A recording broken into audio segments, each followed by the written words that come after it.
As a wise man once said, teaching a child how to confuse a comedian is just as psychologically damaging for the comedian as it is to the child. Many of you probably feel uncomfortable here because you probably don't get it. This is, in fact, a nonsensical quote generated by an artificial intelligence, or AI, trained on real quotes. This quote shows you AI still has a very long way to go. AI has always been called the tech of the future. Despite this, we all know how AI really is right now.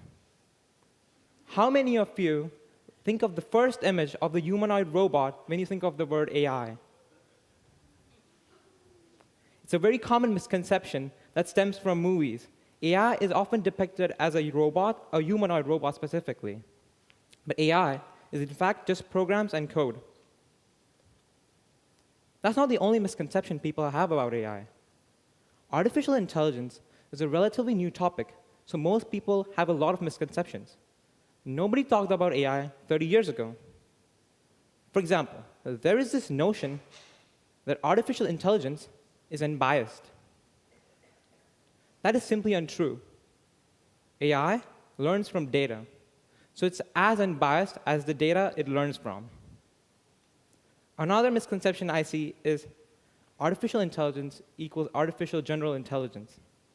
Artificial general intelligence is the kind you see in movies like The Terminator, like a robot that can do everything human can do. But usually, artificial intelligence is specialized to only one task. We are far away from artificial general intelligence.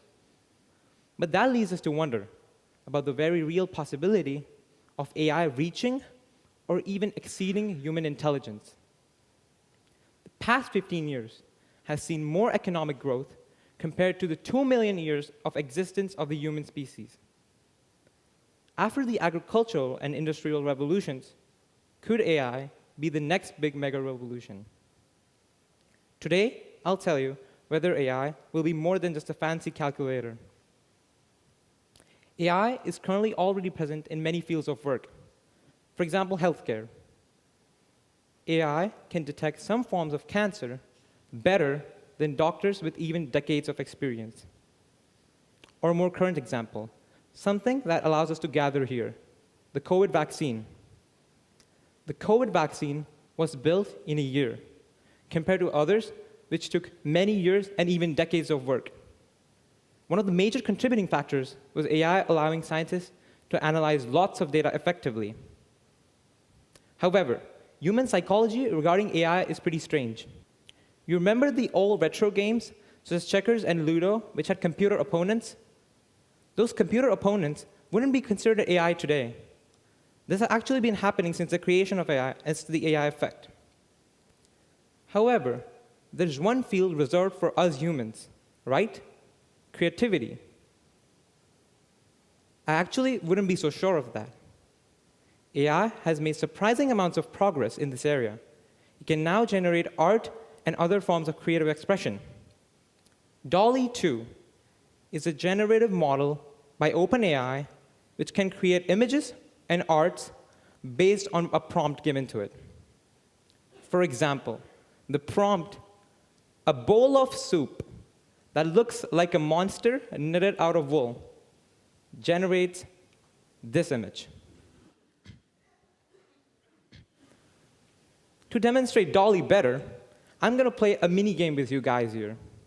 I'm going to show you a painting, and you have to tell me whether it's created by a human or an AI. Let's start.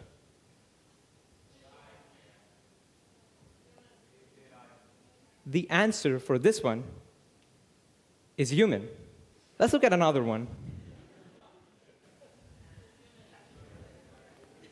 It seems like there's a mix of human and AI here. The answer for this one is DALL-E 2.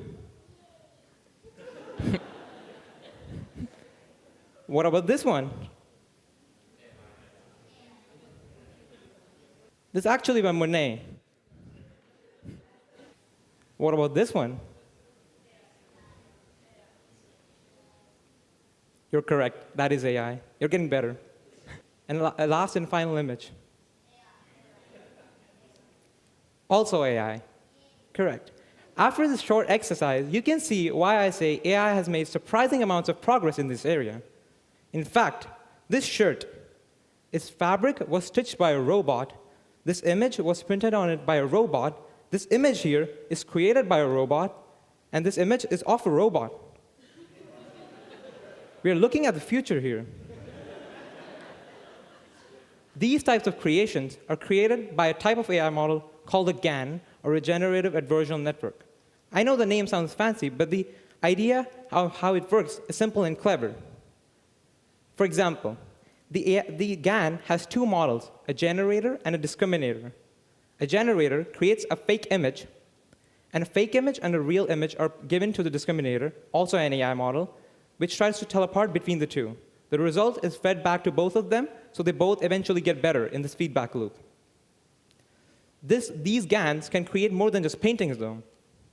For example, IBM Watson, a highly intelligent AI, created a trailer for a Hollywood horror movie, Morgan. This is a clip from the trailer. This trailer was actually better received than many human-created trailers because it felt more original. And I think originality is what defines creativity at its core. However, this creativity can manifest in the wrong ways if the training data it trains on is polluted. Tay, a chatbot by Microsoft, was on Twitter when a group of people talked to it with malicious intent. It started learning from them, and then it posted this. It started posting highly racist and politically incorrect tweets, such as denying the Holocaust. Microsoft had to take it down 19 hours after it was released. This time, they made more changes. After 1 week, they re-released it, Tay 2.0. But this time, Tay started talking about committing drug use in front of the cops. Microsoft had to take it down again. This didn't end too well for Microsoft, to say the least. This shows one of the big negative points of AI. It trains on data. And if this data is contaminated, we see the negative points of AI. AI lacks human ethics. AI can come up with creative solutions and optimal solutions, but not always the best ones. Consider this scenario. An AI is given a task to minimize the number of deaths in a given hospital. The optimal solution here, and the creative one, is to not admit any critical patients that are more likely to die anyways. That'll reduce the deaths. That is creative, that is optimal, but not moral. We have talked about this creativity being good or bad, but at the end of the day, a more serious question arises, whether this is creativity. That's a more deep philosophical question. It depends on how you define creativity. If you think of it as an AI being able to fool us that AI art is human art, then sure, creative AI is here. But if you think about it, is that really creativity?